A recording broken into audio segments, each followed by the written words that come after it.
please join me in welcoming Di Davis.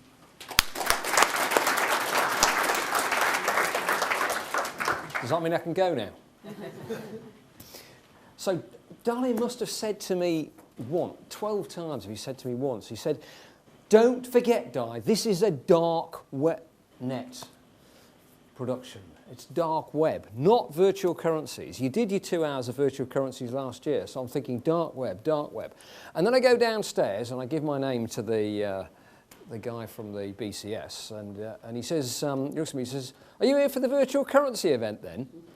And I'm thinking, I thought this was supposed to be dark web. Anyway, you are going to get dark web from me, mostly. Not 100%, but mostly. I was going to talk about what the dark web is. I'm going to talk about that, how it's accessed. Actually, I'm not going to talk about how it's accessed because I've had the benefit of seeing Jason's slides, and Jason is going to talk to you about onions and the onion ring, which stands for Tor. So I'm not going to talk about that. I'm going to talk a little bit about what the dark web is, how it's accessed, what it contains, and then the remaining 10 minutes or so, I'm going to talk a little bit about CRAM. Well, I've probably got probably about 20 hours worth of slides, but I'll talk to you about 10 minutes, I should say, about virtual currency. So first of all, what is the dark web? Well, it's part of the deep web. That doesn't tell you very much, does it? Other than the deep is really deep and dark is not as dark as deep. It gets more obfuscated. Essentially, it's that bit of the web which is not indexed by search engines. So it's public, it's the internet in that context, but it's not indexed by what you sit at home, one of your browsers, Safari, Google, other ones are available. It's the part of the World Wide Web where, in essence, you need some extra bit of technology to access. Usually specific software, configurations, or sometimes just authorizations. And these devices, like the Onion router, are pieces of software which will enable you or help you to access the World Wide Web. And you might say, well, I want to access the World Wide Web because surely it's all very nefarious, Di, isn't it? Well, not necessarily. It's true to say that a lot of it is, but not necessarily all of it. So if you look at what the dark web actually contains, if anybody does a mathematical addition on those, they'll find it actually adds up to 101.5. I don't take any responsibility for the percentages. This was actually a study by the University of Southampton, December 2014. So about 18 months ago now. If you analyse what amongst that list is nefarious or lawful or likely to be unlawful, you make some reasonable assumptions, you will see that about 40% of that list is unlawful based on some reasonable assumptions. Sorry, University of Plymouth, not University of Southampton. You look at a more recent study which King's College London undertook. They, again, analysed about 2,500 websites on the dark web and said about 57% of those were likely to be unlawful. So, well, you might think that's not too bad, is it, having 50% or so, roughly 50%, take the average of those two surveys, which is nefarious, and 50% which is legitimate, until you look at some further work which the University of Plymouth did in terms of the actual usage, in other words, the sites that people were actually visiting on the dark web, and 85% was child abuse sites. And most of the other remaining 15% was the nefarious side. So yes, there are legitimate sites out there on the dark web, but it's undoubtedly the case, according to these studies, and it is a little bit tricky to work out where people are going to, because by the very nature of the dark web, it is obfuscated. The sites which people are visiting are obfuscated. But nevertheless, that study shows that most of the usage appears to be nefarious. What's the linkage, though, with virtual currency? Well, of course, the linkage is that many of these sites are trading sites where you can buy and sell things, or rather buy guns, whatever it may be. And the currency of choice is, of course, virtual currencies, Bitcoin being the most important.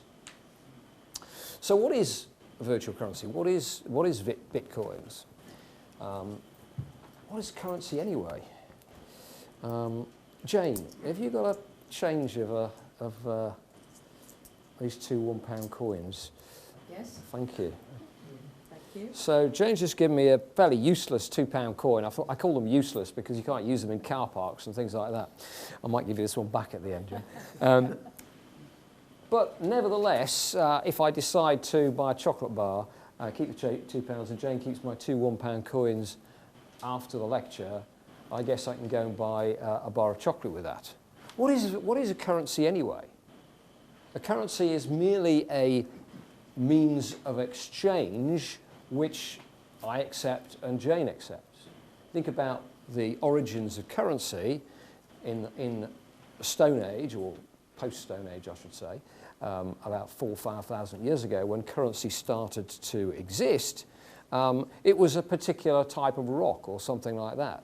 Somebody wanted to, let's say, sell or exchange 3 sheep for an ox, or if that was the going rate, but didn't want the 3 sheep all at once. Gives you an ox, you give me a sheep, and you give me something which is basically an IOU 2 sheep. That was the original form of currency. Virtual currency is no different.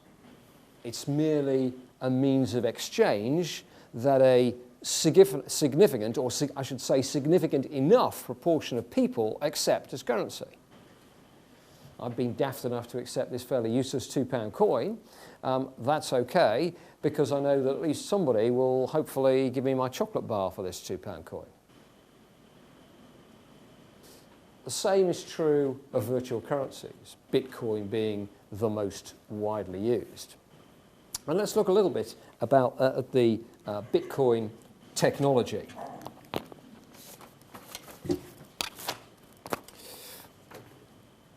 Well, I'll do some quick mathematics to work out what the correct slide numbers are. Good. So Bitcoin was invented, inverted commas, by a person or persons under the name of Satoshi Nakamoto. Nobody has yet tracked him down. There's been lots of rumours of who that person might be. It might be a group of people. And the most important thing about, or one of the most important features of Bitcoin is that, or virtual currency, is that it is open source. You can go back home tonight and create your own virtual currency if that's what you want. The technology, that's to say the software behind creating Bitcoins, and there are other ones like Litecoin and Namecoin, for example, to give you another 2, is open source. The paper, the mathematical paper is open source, as is the actual software to run it. I've read the paper 3 times, and each time I get lost about 2/3 of the way through in the mathematics. It is pretty clever, highly cryptographic, because essentially each time a transaction occurs, then that transaction is recorded cryptographically. And you, as a user of Bitcoin, have a public-private key pair, by which I mean you keep the private key and the public key confirms that transaction, that you spent part or the whole of that Bitcoin, and that transaction is recorded forever. As somebody, as was mentioned by the previous speaker, David, it is actually a public ledger. So anybody can go back and see which transaction has occurred. What you can't do necessarily is know who made the transactions, unless you can get hold of that person's private key. So for example, if a criminal does use that Bitcoins, then if the police can subsequently, or law enforcement agencies can subsequently get a hold of that private key, then they can prove that in fact that, or partially prove anyway, that Bitcoin was used in that particular transaction. So the one of the keys to Bitcoins is that there is this ledger, record of accounts of buying and selling, a record, if you like, of that I've taken a £2 coin in return for Jane taking my two £1 coins. In essence, that ledger is recorded for posterity forever. And one of the clever features behind the technology is that that ledger is kept by, in essence, what are called Bitcoin miners. Now, what is Bitcoin mining? It's a little bit like gold mining in the sense that when you mine gold, you get a reward. You get some gold that you can then purify and sell. Bitcoin mining is, in essence, the same, except it's done mathematically. You look at the transactions, you create blocks out of those transactions, and as a reward for creating those blocks, you yourself earn Bitcoins. However, to do that, you use a lot of computer power, and one of the clever things that's happened in respect of Bitcoins is that as the Bitcoin value has gradually, as it fluctuates like any other currency up and down all over the place, but in the same way as essentially the mining operation, which uses a lot of computer power, has been able to keep up with the Bitcoin price. In other words, as the Bitcoin price increases, the amount of mining you have to do to earn new Bitcoins and to process these blocks actually increases, but so does the value of Bitcoins. And that's quite interesting because you think about why I accepted this £1 coin, or £2 coin rather, it's because in essence, it's guaranteed. I know with a reasonable amount of certainty that I can go into a shop after this lecture and buy a bar of chocolate, but also with a reasonable amount of certainty that I can go and spend it tomorrow and get a bar of chocolate for £2. It'll be worth the same thing. And that is because the currency is, in essence, controlled by our government. And yes, if Jane had offered me Somalian, whatever it is, ringbats, it's not ringbats, that's in Thailand, isn't it? But Somalian, whatever it is, I might have been a little bit more hesitant to accept that currency. In other words, I trust the currency because I trust the fact that the government controls it. Virtual currency, there is no control. The only control is the market. So the currency, so the worth of the exchange rate, if you like, between what you might call real currency in the sense that I can touch and feel it, and virtual currency such as Bitcoins fluctuates a lot more. There's no central control. But there again, we trust the British government an awful lot. The British government's devalued the pound incredibly since 2008. Most of our savings probably lost about 25% of their value because the British government have essentially bought back the currency, reduced the value of the pound. I don't tell you that, but that's exactly what happened. We trust the currency, though. That can't be done with virtual currencies.